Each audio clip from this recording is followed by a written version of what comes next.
අයිබෝන් වලට සුබ දවසක්. ඔන්න ඉතින් අතීතයේ අපි කාපු කෑමක් දැන් ඉතින් ටිංග ඩිංග මේක අපෙන් ඈත් වෙලා යනවා. මනි පිට්ටු. ඉතින් මනි පිට්ටු කිව්වම දැන් ගොඩක් අය හදන්නේ නැත්තේ මේකට ඕන වෙනමම පියල්ලෑවක්. ඉන්දියාප්ප තම්බන වංගෙඩියේ වෙනමම අර තියෙන්නේ චූටි චූටි හිල් තියෙන ඒකට පියල්ලෑව කියන්නේ. ඒ වගේ පියල්ලෑවක් ඕන හිල් දෙක තුනක් වගේ තියෙන. ලොකු හිල් දෙක තුනක් තියෙන මුරුක්කු වංගෙඩියක් වගේ. එහෙම නැත්නම් වෙනමම ඉන්දියාප්ප වංගෙඩියක් වගේ එකක් තියෙන්න ඕන. ඉතින් ඒවා දැන් ගොඩක් ගෙවල් වල අඩුයි. ඉතින් කඩෙන් ගන්නත් නැහැ. ඉතින් ඒ හින්දා තමයි ගොඩක්ම මේ මනි පිට්ටු අපේ අතරින් දුරස් වෙලා යන්නේ. ඒ වගේම තමයි සමහර ගෙවල් වල පිට්ටු බම්බු නැහැ. මේ වගේ ප්‍රශ්න තියෙනවා. ඉතින් ඒ හැම දෙයකටම විසඳුමක් අරගෙන තමයි අද මම වීඩියෝ එක කරන්නේ. ඔයාලට ගෙදර මේ මනි පිට්ටු හදන පියල්ලෑව හදාගන්න විදිය මම ඔයාලට පෙන්නන්නම් අහක දාන දෙයකින්. ඒ වගේම තමයි පිට්ටු බම්බුවක් නැතුව ඔයාලට මේක සැලඩ් කප් එකක හදන විදිය ඔයාලට මම අද කියලා දෙනවා. ඉතින් පිට්ටු බම්බු තියන අයට ඒවයි දාලා හදාගන්න.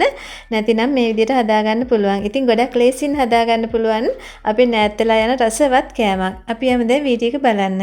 ඉතින් අපි මේ මනි පිට්ටු හදන්න කලින් මනි පිට්ටු හදන්න ගන්න ඒ පියල්ලෑව හදාගෙන ඉමු. ඉතින් මම මේ අරගත්තේ අහක දාලා තිබ්බ බිස්කට් ටින් එකක පියනක්. ඔයාලට මේක සැමන් ටින් එකකින් උනත් හදාගන්න පුළුවන්. ඉතින් ඒ වගේම ඔයාලට ටිකක් කපා ගන්න පුළුවන් ටිකක් මෘදු තහඩුවක් අරගන්න මලකට කාපු නැති. මේ තියෙන ඉන්දියාප්ප වංගෙඩිය පියල්ලෑව තමයි මේ තියෙන්නේ. මේක හීනි සුදුට තියෙන එක මේකෙන් හදන්න බෑ. මේක ඉන්දියාප්ප හදන එකකින්ද ඉතින් මේ ප්‍රමාණයට අපිට කපා ගන්න ඕනේ මේ තහඩු කෑල්ල. මේ විදියටම. ඒ කියන්නේ අපිට මේ ඉන්දියාප්ප වංගෙඩියම තමයි අපි මේ මනි පිට්ටු හදන්න යන්නේ. ඒ හින්දා ඊට පස්සේ මම මේ විදිහට පෑනකින් ලකුණු කරගත්තා.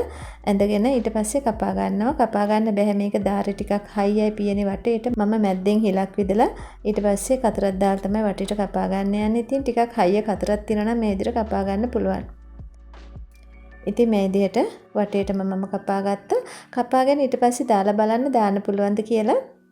ඉතින් චුට්ටක් ලොකුයි වගේ මම ආපහු ඉන්දියාප්ප පියල්ලෑව තියලම ගානටම කපා ගන්නවා.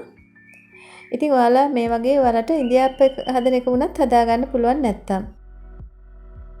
ඉතින් මම මේ ගෙදර කරගන්න වැඩ තමයි මේවා මම තනියමම. ඉතින් ඔයාලට මීට වඩා හොඳට මේවා කරගන්න පුළුවන් ක්‍රම ඇති. ඒ විදිහට ඔයාලා මේ විදිහට රවුමක් හදාගන්න. ඊට පස්සේ මේකේ අපිට හිල් 3ක් විද ගන්න ඕනේ. ටිකක් ලොකු ඇණයක් තියෙනවා නම් ඔයාලා ගෙදර අරගෙන ඒක කරගන්න.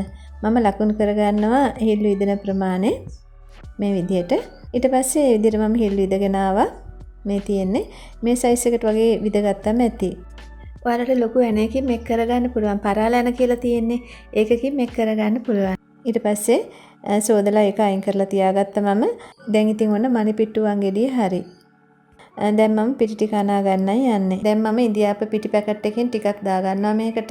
ග්‍රෑම් 300ක් විතර තමයි දාගත්තේ. ලුණුත් ඒ හැන්දක් විතර එකතු කළා.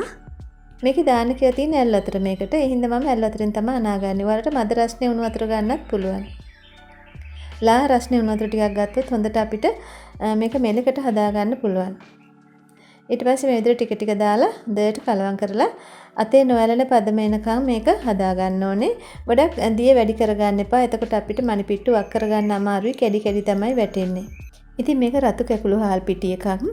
ඔයාලට මේක පාන් පිටි වලින් හදන්නත් පුළුවන්. පාන් පිටි තම්බලා හදන්න පුළුවන්. මම වීඩියෝ එකක් කරලා ඇති පාන් පිටි තම්බලා ඉන්දියාප්ප හදන විදිය. ආන් ඒ විදිහට පාන් පිටි ටික තම්බ ගත්තා නම් ඔයාලට මනි පිට්ටු හදා ගන්නත් පුළුවන්. එක දිගට නූලට වගේ ඇදිලා යන්න ඕනේ. එහෙම වෙන්න ටිකක් ඝනකමට පිටි බෝලේ හදා ගන්න ඕනේ මේ විදිහට. මේ තියෙන්නේ මේ විදිහට හදා ගන්න. ඊට පස්සේ මම තැටියක් අරගෙන ඒකට ඉන්දියාප්ප පිටි ටිකක් උඩින් දාගත්තා. ඔයාලට මේ වගේ තැටියක් නැත්තම් කෙසෙල් කොලයක් හරි එහෙම නැත්තම් පිරිසිදු කඩදාසියක් හරි අරගෙන පිටි ටිකක් දාගන්න වට්ටියකට දාලා. ඉන්දියාප්ප හදනකොට නම් පිටි පැකට් එකම කඩලා දාලා එක සැරේ අනා ගන්න පුළුවන්. නමුත් මනි පිට්ටු හදනකොට නම් පිටි පැකට් එකෙන් 8න් එකක් විතර ඉතුරු කර ගන්න ඕනේ. මොකද පිටි අතුර ගන්න ඕනේ. මේ විදිහට දාලා ඉන්දියාප්ප වක් කරනවා වගේ මේක වක් කර ගන්න ඕනේ මේ තැටියට පිටි උඩට මේ විදිහට දිගටම දාගෙන ගිහිල්ලා අනිත් පැත්තටත් දාගෙන ගිහිල්ලා එහෙම දාගන්න. ගොඩක් උඩට දාගන්න එපා. මේ විදිහට මේ පරතරේ හිටින්න දාගන්න.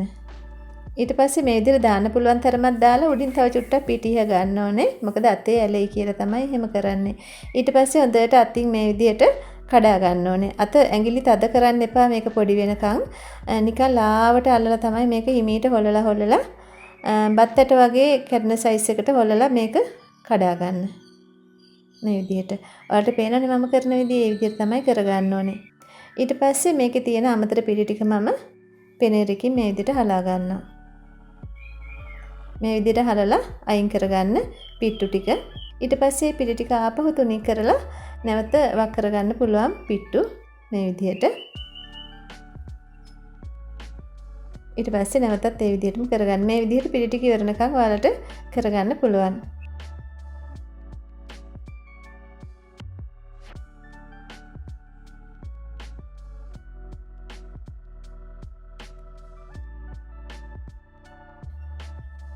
දැන් හරි ඒ වැඩේ. ඊට පස්සේ මම කරගන්න යන්නේ දැන් මේක වලට පිට්ටු බම්බු තියන අය පිට්ටු බම්බුවට දාලා තඹ ගන්න සාමාන්‍ය පිට්ටු තඹන විදියට. දානකොට ගොඩක් තද කර කර දාන්න එපා. ලිහිල්ව තමයි දා ගන්න ඕන. ගොඩක් තද කරලා දැම්මොත් තැම්බෙන්න ගොඩක් පරක්කු වෙනවා. එකට එකට ගුලියට ඇලෙනවා. ඉතින් මම කරන්නේ මේක පිට්ටු බම්බු නැති අයට මම පිට්ටු බම්බුව ළඟටවත් ගත්තේ නැහැ. ඉතින් මම කරේ සැලඩ් කප් ටික අරගෙන ඒකට පොල් තෙල් ටිකක් ගාගත්තා. ඊට පස්සේ මම ඒවට දාගත්තා. ගොඩක් තද කරලා දාගන්න හොඳ නැහැ. සාමාන්‍යයෙන් ඉබේ පිරෙන ගාන ඇති. දානකොට ඉබේ වැටෙන ගාන ඇති. තද කරලා දාන්න එපා. ඊට පස්සේ මේ සයිස් එකට මම මේක කට වහන්න පුළුවන් සයිස් එකට චුට්ටක් ලොකුවට කිසල් කොළ කෑලි ටිකක් කපා ගත්තා. කපාගෙන මේක අනිත් පැත්ත හරව ගන්නවා. ඒක තියලා. මොකද වාෂ්ප වැටෙන්නේ නැති වෙන්න මේ විදිහට තඹ ගත්තොත් හොඳයි කියලා මට හිතුණා. ඊට පස්සේ මේ තියෙන්නේ රයිස් කුකර් එකේ ස්ටීම් කරන එක. ඒකට මේ විදිහට තියාගත්තා. අනිත් පැත්ත හරවලා ඔයාලට මේක උඩ අතට තඹ ගන්නත් පුළුවන්. ඊට පස්සේ ඔක්කොට මේ විදිහට දාලා අනිත් පැත්ත හරවලා මේ විදිහට තියාගත්තා. කෙසල් කොළ කෑල්ල තියන්නේ ඉතින් ඇතුලෙන් වැටේ කියලා සිදුරු ඇතුලෙන්. ඊට පස්සේ රයිස් කුකර් එකේ වතුර එක නටනකොට මේක හිමීට තියලා තඹ ගන්න ඕනේ. විනාඩි 7ක් 8ක් සමහර විට 10ක් විතර යයි එක සැරයක් තැම්බෙන්න. ඊට පස්සේ මම රයිස් කුකර් එකෙන් අයින් කරගත්තා. දැන් තැම්බිලා තියෙන්නේ. ඔයාලට තේරෙනවා මේක තැම්බිලා නම් කෙසල් කොළේ හොඳට තැවිලා වගේ තියෙනවා. ඒ වගේම තැම්බිච්ච සුවඳක් එනවා. ඉතින් තැම්බිලා මදි වගේ නම් ඔයාලා මේ විදිහට ගලවලා බලලා ටිකක් අල්ලලා තැම්බිලා මදි වගේ නම් මේ විදිහටම තියාගන්න. ආයේ මේ විදිහට කප් දාන්න ඕන නැහැ. දැන් මේක ලිහිලා යන්නේ නැහැ. ඉතින් පොල් කිරි ටිකක් ඕන වෙනවා. ලුණු ටිකක් දාලා හොඳ කුමිටි පොල් කිරි ටිකක් මේක කන්න රසට පුළුවන්. එතකොට ඔයාලට රසනේ තියෙද්දිම පොල් කිරි ටිකක් උඩින් වක් කරගන්න. මේ විදිහට වක් කරගන්න. දැන් හරි. ඉතින් ඔයාලට මේකට ලුණු මිරිසක් එක්ක ඒ වගේම මිරිස් මාළු හොද්දක් එක්ක එහෙම නැත්නම් චිකන් කරි එකක් එක්ක හරිම රසයි. මම ඔයාලට රස ලුණු මිරිසක් හදන විදිය වීඩියෝ එකක් කරලා ඇති. ඉතින් ඒ විදිහට ලුණු මිරිසක් මේකට හදාගත්තොත් නියමෙටම මැච් වෙනවා. ඉතින් ඔයාලත් හදලා බලන්න. ඇත්තටම හැමදාම එකම කෑම කනවට වඩා මේක අපේ පැරණි කෑමක්. ඉතින් වෙනදා වගේම කියනවා මම මගේ වීඩියෝ එක හොඳයි නම් බලලා ලයික් එකක් දාලා අදහසක් ලියන්න. ඔයාලගේ වගේම සබ්ස්ක්‍රයිබ් කරපු නැති එක්කෙනා නම් සබ්ස්ක්‍රයිබ් එකක් දාලා එකතු වෙන්න. ගිහින් එන්නම් බලන්න සුබ දවසක් නිරෝගී දිවියක්.